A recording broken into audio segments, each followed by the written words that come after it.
Olá, meus amores, bom dia, boa tarde, como é que vocês estão? Vocês estão bem? Eu acho que sim, né? Então vamos lá, aula de artes, vamos continuar falando sobre o movimento modernista e agora vamos falar de grupos pequenos que também impactaram nesse movimento todo aqui no Brasil. Já ouviu falar do Núcleo Bernardelli? Não? Então, vai saber agora. Trata-se de um grupo que foi criado em 1931, um monte de jovens artistas que não aceitavam mais os princípios tradicionalistas, né, e predominantes, tradicionalmente predominantes no ensino das belas artes, e esses ensinos eram regidos pelas ideias da missão artística francesa, bem fechadinho, né? Então, esse grupo carioca recebe o nome de Grupo Núcleo Bernardelli, em homenagem aos irmãos Rodolfo e Henrique Bernardelli, que no fim do século XIX haviam contribuído para a renovação das artes, da arte brasileira. Então, desse grupo fazia parte, entre outros artistas, tá? Vou falar só de alguns, mas tinha outros artistas. Ado Malagoli, José Pansetti, Milton da Costa.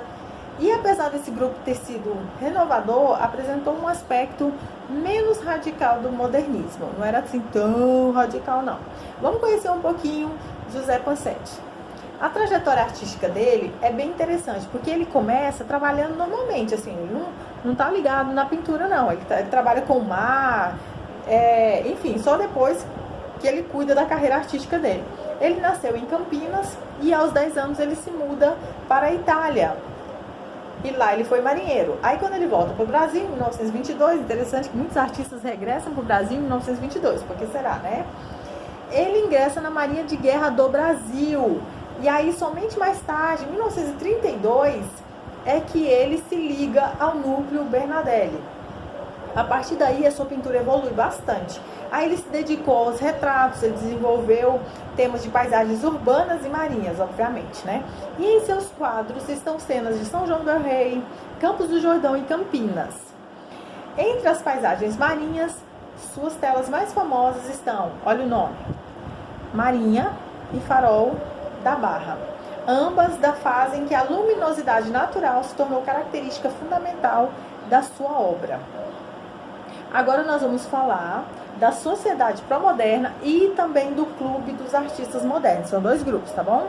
Em São Paulo, em 32, um grupo de artistas intelectuais fundou a Sociedade Pró-Arte Moderna, conhecida como SPAM, S-A-S-P-A. Engraçado, né? SPAM.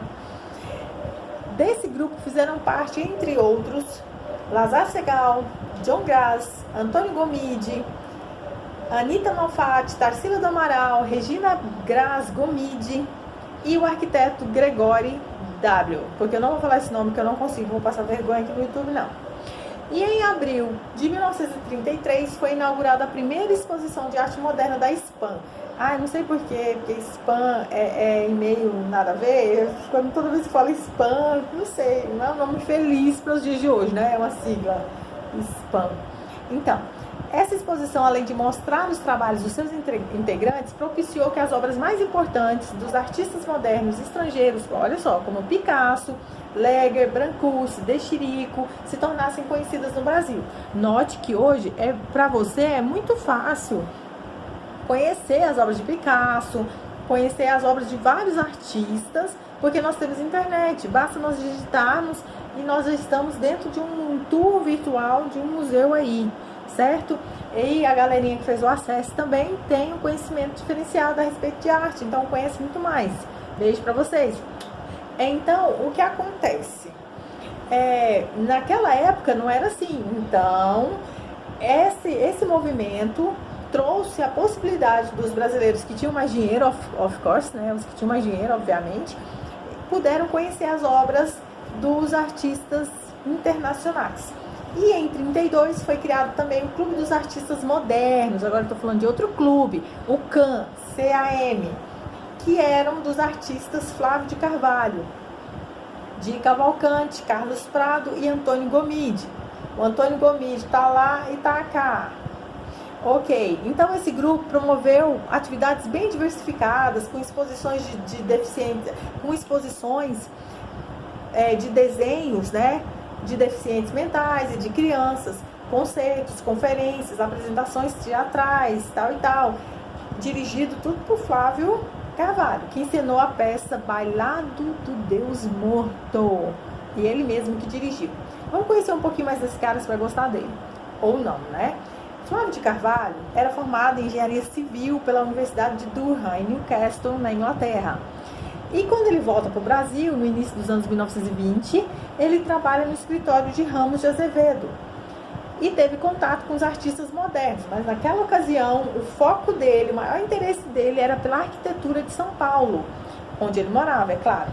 Então, graças à formação dele como engenheiro civil, obviamente o interesse dele era pela arquitetura, dada a formação dele.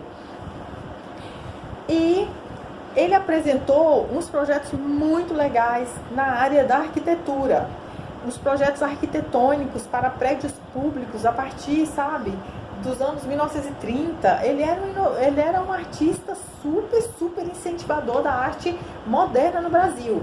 Aí, mais tarde, ele se torna um pintor de retratos, criados com as características muito peculiares, que você bate o olho e fala, opa, isso aqui é desse cara, isso aqui não foi criado por outra pessoa, senão Flávio de Carvalho. Então, vamos vendo aqui, ó.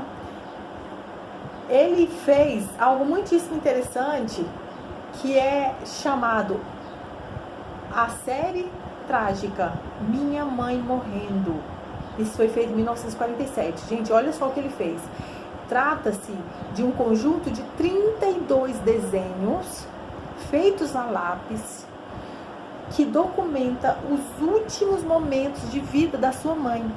É uma série de caráter realmente trágico, porque registra o sofrimento tanto da mãe quanto do filho. Sabe, o artista, ele tem esse poder.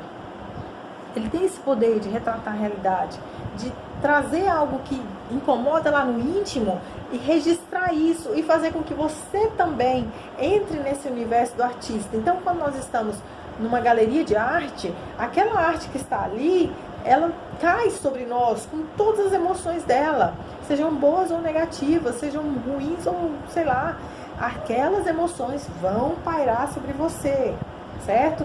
Então, eu imagino que essa obra realmente deve ter impactado assim, sem dó. Agora, nós vamos falar de um outro grupo, o grupo Santa Helena. Esse grupo é muito interessante, gente, é muito interessante. Olha, antes da reurbanização que São Paulo passou, o Centro Velho de São Paulo, as obras do metrô que direcionou isso, né? Tinha um Centro Velho, aí veio o metrô, aí teve que mudar a estrutura de São Paulo. Então havia lá um conjunto de prédios que foi demolido em 1971 para dar lugar ao metrô. E esse conjunto de prédios separava duas praças muito populares, talvez uma mais popular que a outra, a Praça da Sé, que todo mundo conhece, e a Praça Clóvis Bevilacqua, que talvez você não conheça tanto com esse nome. Pela TV nós vemos muitas matérias, né? Praça da Sé e blá blá blá. Então, entre os prédios ali existentes, ficava o edifício Santa Helena, que, como muitos outros da área central, abrigava ali áreas comerciais, né? Escritórios comerciais. Então, na década de 30, um desses escritórios foi ocupado por um pintor de paredes. Gente, pintor de parede mesmo, assim, ó, pintar parede, normal. Por um pintor de paredes chamado Francisco Rebolo Gonzales. Ele usava o lugar para receber os pedidos dos seus serviços. Aí, próximo à sala de Rebolo, instalou-se um escritório do artesão Mário Zanini. Aí, Rebolo e Zanini se conheceram e suas salas passaram a ser frequentadas por outros trabalhadores, que, como eles, também se interessavam pela arte. Ó, note, é um grupo de trabalhadores que tinham suas atividades cotidianas normais, mas que se interessavam pela arte. Gente comum, como eu e você. Então, entre esses trabalhadores, muitos se projetaram no cenário artístico. Olha só quais são: Fúvio Penache, Aldo Bonadei, Alfredo Volpi, Clóvis Graciano e Manuel Martins. E nessa época, esses artistas que passaram para a história como integrantes do grupo Santa Helena, eles exerciam atividades diversas na cidade de São Paulo. Rebolo era pintor de paredes, como eu disse. Rebolo e Volpe, né? Eles eram pintores de parede. Penache tinha um açougue. Clóvis Graciano foi funcionário da Estrada de Ferro Sorocabana, onde ganhou a vida como pintor de placas de ferrovia e anos mais tarde como fiscal de consumo na cidade de São Paulo. Em comum, esses homens tinham a procedência humilde e o gosto irresistível pela pintura. Olha que coisa interessante. Tô acabando, tá? E na aula que vem, eu deixo para falar para vocês sobre o Francisco Rebolo, a arte dele, o Alfredo Volpe, certinho? E aí, o Clóvis Graciano também, Aldemir Martins, e assim vai, tá bom? Para nossa aula não ficar muito extensa. Até porque eu sei que vocês não assistem a aula até o fim. Por quê, Dilva? Por quê? Um beijo, gente!